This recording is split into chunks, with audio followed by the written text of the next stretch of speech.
Welcome. আজকে আমরা যে বিষয়টা নিয়ে তোমার সাথে আলোচনা করব সেটা হচ্ছে রিসেন্টলি গোটা ওয়েস্ট বেঙ্গলে WBSSC ফর্ম ফিল আপ চলছে এবং সেই ফর্ম ফিল আপের সবচেয়ে বার্নিং ইস্যু বলা যেতে পারে ওবিসি সার্টিফিকেটকে নিয়ে, ওবিসিদের নিয়ে। এবার সেই সার্টিফিকেট ইস্যুতে অনেকজন অনেক প্রশ্ন করছো এবং কালকে আমি একটা ভিডিও আপলোড করি এবং সেই ভিডিওটাতে আমার ভয়েসের কিছু সমস্যা পাওয়া যায় এবং তারপরে আমার মনে হয়েছে যে তোমাদের জন্য একটা সেপারেট ভিডিও একটা করা উচিত, যে ভিডিওর মারফত তোমাদের কিছু বক্তব্য যেটা আমি লাস্ট দিতে চাইছিলাম সেটা আমি যাতে দিতে পারি। প্রথম কথা, একটা কথা তোমাদের বলে দেই যে তোমরা প্রত্যেকে যারা যারা ফর্ম ফিল আপ করেছো, দেখো ফর্ম ফিল আপ নাকি, প্রথম কথা ফর্ম ফিল আপ 2025 নাকি হিউজ ক্যান্ডিডেট করছে, সরকারের তরফ থেকে এই বক্তব্য দেওয়া হচ্ছে। এই বক্তব্যের সত্যতা নিয়ে কিন্তু যথেষ্ট প্রশ্নচিহ্ন রয়েছে, প্রথম বক্তব্য। দুই নম্বর বক্তব্য, ওবিসি যারা ওবিসি বি ছিলে বর্তমানে ওবিসি এ হয়ে গেছো, যারা ওবিসি এ ছিলে বর্তমানে ওবিসি বি হয়ে গেছো, আমি প্রত্যেককেই বলবো তোমরা অনেকজন কি বলছে, অনেকজন জেনারেল, অনেক ইউটিউব চ্যানেল দেখছি জেনারেলে ফর্ম ফিল আপ করার মানে প্রতিশ্রুতি দিচ্ছে। ভুল করেও করবে না ভাই, তার কারণ কেন, প্রচুর প্রচুর কম্পিটিশন। তোমার মধ্যে যদি সেই সৎ সাহস থেকে থাকে যে না আমার ক্যাটাগরির প্রয়োজন নেই, আমার মধ্যে এমনই মেধা বর্তমান রয়েছে আমি জেনারেল দিয়ে পেয়ে যাবো, সেটা তুমি করতেই পারো। কিন্তু যদি আজকে তুমি ক্যাটাগরির ফায়দা উঠাতে চাও, তোমার কাছে যখন সার্টিফিকেট আছে তুমি কেন উঠাবে না? যদি তুমি উঠাতে চাও, আমি তোমাদের বলছি, দেখো সবচেয়ে আশ্চর্যের বিষয় কি জানো, যে সমস্ত গভর্নমেন্ট কলেজে সম্পূর্ণরূপে ফর্ম ফিল আপ কিন্তু স্থগিতাদেশ করে দেওয়া হয়েছে, সমস্ত কিছু স্থগিতাদেশ করে দেওয়া হয়েছে। শুধু ভাবো যে শুধুমাত্র গভর্নমেন্ট এক্সাম SLSTর ফর্ম ফিল আপ চলছে, SLST 2025 এর ফর্ম ফিল আপ চলছে, অনগোয়িং ফর্ম ফিল আপ চলছে, কলেজ টলেজ সব কিছু বন্ধ রয়েছে। ওবিসি তোমার 31শে জুলাই অবধি তোমাদের কি দিয়েছে, 31শে জুলাই 2025 অবধি কিন্তু স্থগিতাদেশ দিয়েছে।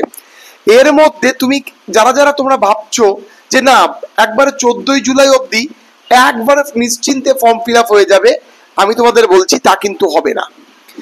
তোমরা নিশ্চিত থাকো 1 থেকে 2 দিনের মধ্যে হাইকোর্টে এই কেসটি উঠবে যে ওবিসি মনে আছে তোমরা যারা যারা কোঅপারেটিভ ব্যাংকে ফর্ম ফিল আপ করেছিলে, কোঅপারেটিভ ব্যাংকে একটা ফর্ম ফিল আপ ছেড়েছিল 2025 সালে, সেখানে ফর্ম ফিল আপ ওবিসি কেসের হওয়ার পরে ফর্ম ফিল আপ চলছিল। তারপরে কি আমাদের শিক্ষা সচিবকে যে হাইকোর্টে কিন্তু হাতে পায়ে ধরার মতন পরিস্থিতি, সেখানে তারা বলেছিল যে ঠিক আছে স্যার আপনার কথা আমরা মেনে নিচ্ছি, আমরা এই মুহূর্তে আর কোনো কিছু করাবো না। তাহলে এটা কেমন করে চলছে, কেন চলছে, কিসের জন্য চলছে, টাকার প্রয়োজন না কিসের প্রয়োজন, এ তো তোমরা বেঙ্গলের প্রত্যেকটা লোকই সবই ভালো করে জানো।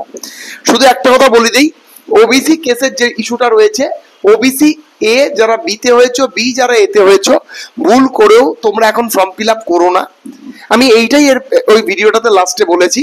এবং তার সাথে একটা কথা বলি, যারা যারা বলছো যে না কোনো এফেক্ট পড়বে না, অনেকজন বলছে যে এই ওবিসি কেসটাতে নাকি কোনো এফেক্ট পড়বে না। আচ্ছা তুমি আমাকে বলো ওবিসি কেসটাতে এফেক্ট পড়বে না, যারা ওল্ড টিচার ছিল তারা ওবিসি যেটা ছিল তাদের কমিউনিটিটা এখন তো নেগলেক্ট বা রিজেক্ট করা হয়েছে। যদি 2016 সালে তারা ফর্ম ফিল আপ করে থাকে, তাদের কমিউনিটিটা রিজেক্ট করা হয়েছে, কি হবে? সম্পূর্ণরূপে পরীক্ষার ব্যাপার রয়েছে, পর্যবেক্ষণের ব্যাপার রয়েছে, তারপরে এর ফর্ম ফিল আপ হতে পারে। এবার তোমরা আগে ফর্ম ফিল আপ করছো, যারা জেনারেল ক্যান্ডিডেট করবে, যারা এসসি ক্যান্ডিডেট করবে, তাতে কোনো প্রবলেম নেই।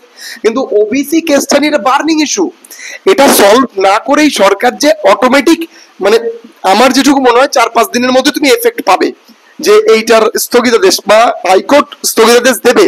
আমি রিসেন্টলি এই ভিডিওতে বলতে চাইছি না, ওবিসির একটা মানে বিভিন্ন রকম ভাবে একটা পন্থা অবলম্বন করা হচ্ছে যাতে ওবিসিরাও এর মধ্যে বসতে পারে।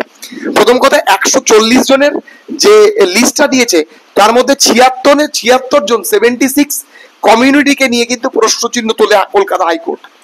1993 ওবিসি ব্যাকওয়ার্ড ক্লাস ওবিসি তোমার হচ্ছে ইসের মধ্যে 66 জনকে অথেন্টিকেশন করা হয়েছিল, যে 66 জনকে 66টা কমিউনিটিকে অথেন্টিকেট করা হয়েছিল তারা অবশ্যই ফর্ম ফিল আপ করতে পারে।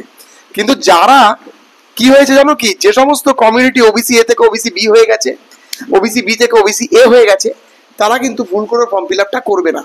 দেখো আমি আমার চ্যানেলের মারফত এমন কোনো তথ্য দেবো না যাতে তোমাদের লাইফটা রিস্কে পড়ে যায়।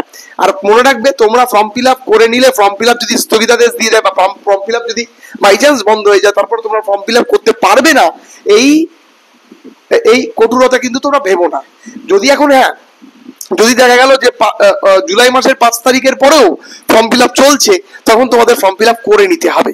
যদি 14 তারিখ অব্দি ফর্ম ফিল আপ করে নিতে হবে। কিন্তু এটা কি করে পসিবল, একটা ওবিসি কমিউনিটির ক্যান্ডিডেট সে জেনারেল হয়ে বসবে? এখন প্রশ্নচিহ্ন। আমার মতে ওবিসি ক্যান্ডিডেটদের প্রত্যেককে একত্রিত হয়ে সরকারের উপর চাপ ফেলা প্রয়োজন, এবং দরকার পড়লে হাইকোর্টের কাছে ক্ল্যারিফিকেশন চাওয়া প্রয়োজন, এবং এটা অলরেডি শুরু করে দিয়েছে এক কমিউনিটি।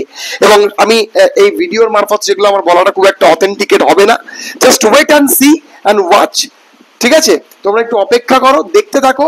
অত সহজে সবকিছু মিটমাট হওয়ার পরিস্থিতিতে নেই। ঠিক আছে, এটা মাথায় রেখো। চলো আজকে এইটুকুই, দেখা হচ্ছে পরবর্তী ভিডিওতে। কালকে ভিডিওটির আমার আর সাউন্ড শোনা যাচ্ছিল না, অনেকজনই অবজেকশন করেছে, তাই আমি আন্তরিকভাবে খুব ক্ষমা প্রার্থী, কারণ আমি এটা বুঝতে পারিনি। তো তোমরা মানে কখনোই এরকম ভাববে না যে তোমাদের ক্ষতি হয়ে গেল, অত সহজ নয়। তোমাদেরকে এলিমিনেট করে কোনো রকম ভাবে সরকার কিছু করতে পারবে না, এটা মাথায় রাখবে। প্রচন্ড ইম্পর্টেন্ট ইস্যু, এগুলো নিয়ে চাপ খাবে না। আমি সকাল থেকে যদি হোয়াটসঅ্যাপটা দেখাই, হোয়াটসঅ্যাপে বন্যা লেগে গেছে মেসেজের, কালকের ভিডিওটা দিয়ে যদি দিয়েছিলাম, তাই নেমে আজকে ভিডিওটা করলাম। সবাই খুব ভালো থেকো, সুস্থ থেকো, বি পজিটিভ, মাথায় রাখবে সবকিছু ঠিকঠাক হবে এবং ছিনিয়ে নিতে হবে। চলো আজকে এইটুকুই, দেখা হচ্ছে পরবর্তী ভিডিওতে।